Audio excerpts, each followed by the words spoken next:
এটা বিধ্বংসী অগ্নিকাণ্ড প্ৰথম অৱস্থাত এই বিধ্বংসী অগ্নিকাণ্ড শৰ্ট সাৰ্কিটৰ ফলত হোৱা বুলিয়েই ধাৰণা কৰা হৈছে যেটো বিধ্বংসী অগ্নিকাণ্ডত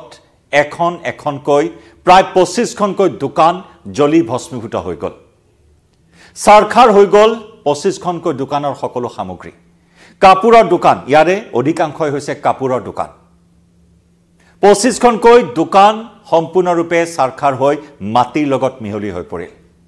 প্ৰথম অৱস্থাত শৰ্ট সাৰ্কিটৰ পৰাই এই অগ্নিকাণ্ডৰ সূত্ৰপাত হোৱা বুলি সন্দেহ কৰাৰ পিছত উৰহিৰ ওলাল সিসি কেমেৰাত বন্দী হোৱা কিছু দৃশ্যই সকলো ভেদ কৰিলে ৰহস্য ভেদ কৰিলে এটি চাঞ্চল্যকৰ ঘটনা সমুখলৈ আহিল যে দুৰ্বৃত্তই দুষ্কৃতিকাৰীয়ে পেট্ৰল ঢালি জ্বলাই দিলে এখন সদাব্যস্ত বজাৰৰ মাজত থকা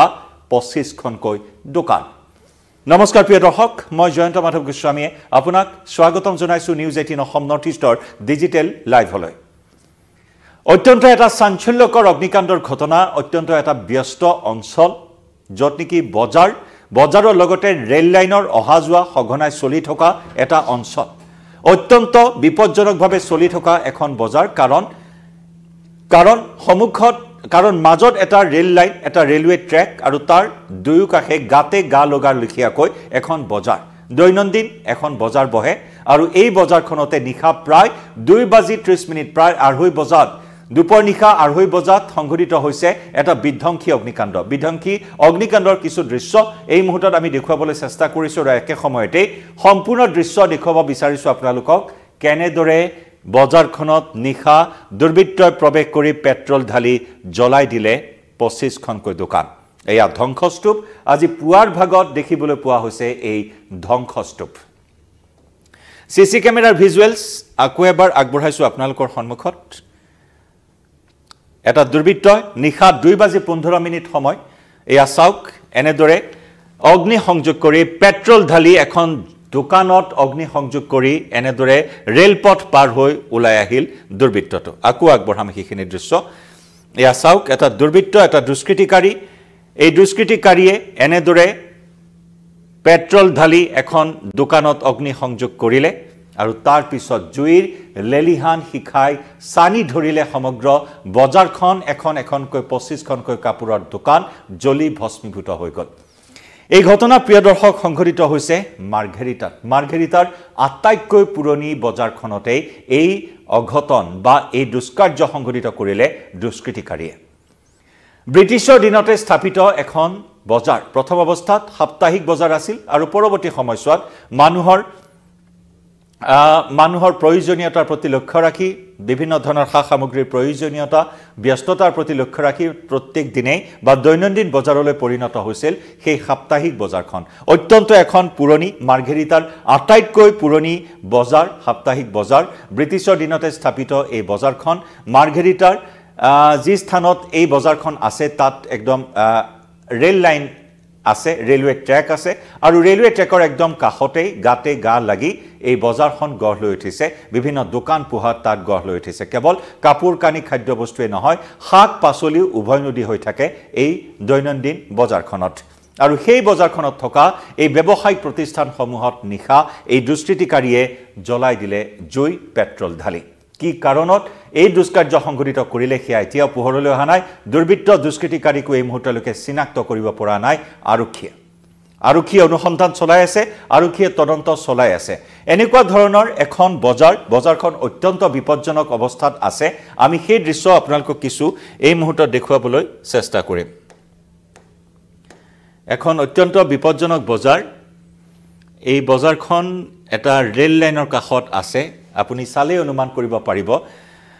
কিমান ভয়াবহ অৱস্থাত বজাৰখনত মানুহে ক্ৰয় বিক্ৰয় কৰিবলৈ আহে এয়া চাওক এটা ৰেলৱে লাইন এটা ৰেলৱে ট্ৰেক এই ৰেলৱে ট্ৰেকটোতে মুহূৰ্তে ৰেল অহা যোৱা কৰে চাওক গাতে গা লাগি আছে বজাৰখন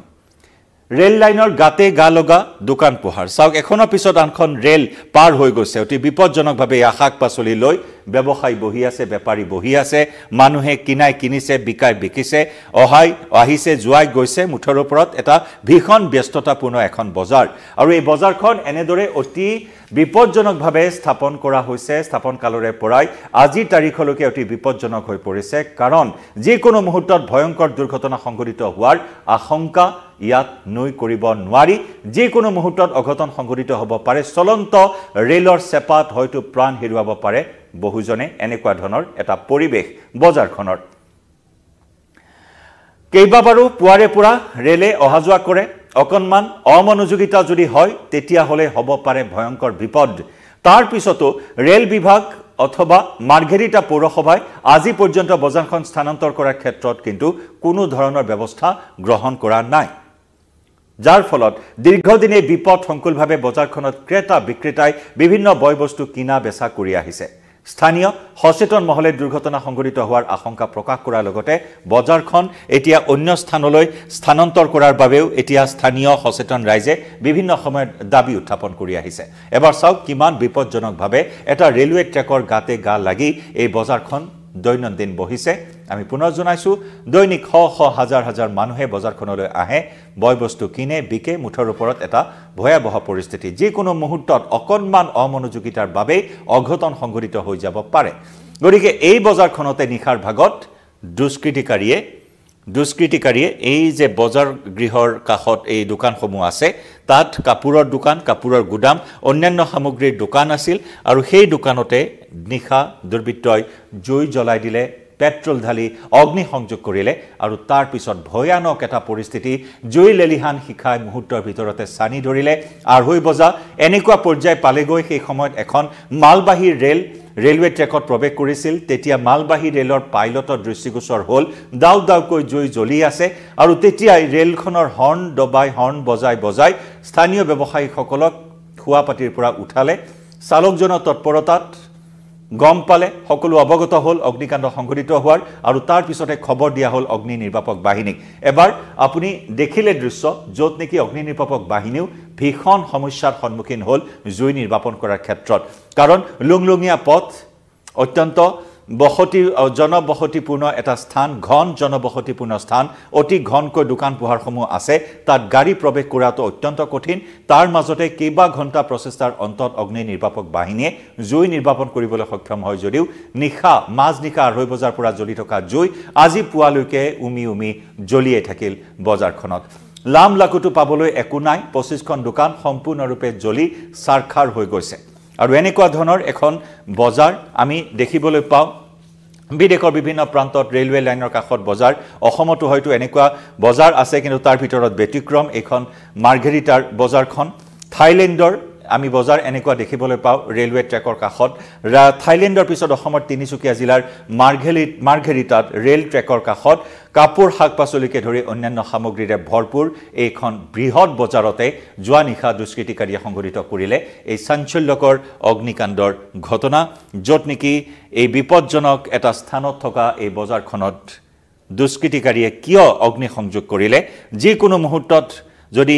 ৰেলখন চলিল হয় তেতিয়া হলে ৰেলখনতো অগ্নিকাণ্ড সম্প্ৰসাৰিত হোৱাৰ সম্ভাৱনা আছিল কিন্তু ৰেলৱে চালকৰ তৎপৰতাত এখন মালবাহী ৰেল মাজনিশা ৰখাই দিয়া হয় আৰু তাৰ পিছতে হৈছৈ হোৱা দুৱা লাগিল চৌদিশে আৰু অগ্নি নিৰ্বাপক বাহিনীৰ চেষ্টাত স্থানীয় ব্যৱসায়ীসকলৰ তৎপৰতাত নিশাৰ পৰা চেষ্টা চলাই আজি পুৱালৈকে জুই নিৰ্বাপন কৰিবলৈ সক্ষম হয় কিন্তু কোটি কোটি টকাৰ সা সম্পত্তিৰ লোকচানৰ সন্মুখীন হ'বলগীয়া হ'ল ব্যৱসায়ীসকল এতিয়া স্থানীয় সচেতন ৰাইজৰ দাবী ইমান এটা বিপদজনক স্থানৰ পৰা অন্য এটা বিকল্প স্থান দিব লাগে নিৰ্ধাৰণ কৰি এই পুৰণি বজাৰখনৰ বাবে অন্য এটা স্থানৰ নিৰ্ধাৰণ কৰাৰ ক্ষেত্ৰত পৌৰসভাই বা ৰেলৱে কৰ্তৃপক্ষই কিন্তু আজি কুপটি কোনো ধৰণৰ গুৰুত্ব প্ৰদান কৰা নাই সেই অভিযোগ স্থানীয় ৰাইজৰ দল সংগঠনৰ পৰৱৰ্তী সময়ছোৱাত এই বিষয়টো পৌৰসভা আৰু ৰেল কৰ্তৃপক্ষই কেনেদৰে গ্ৰহণ কৰে সেয়া লক্ষণীয় হ'ব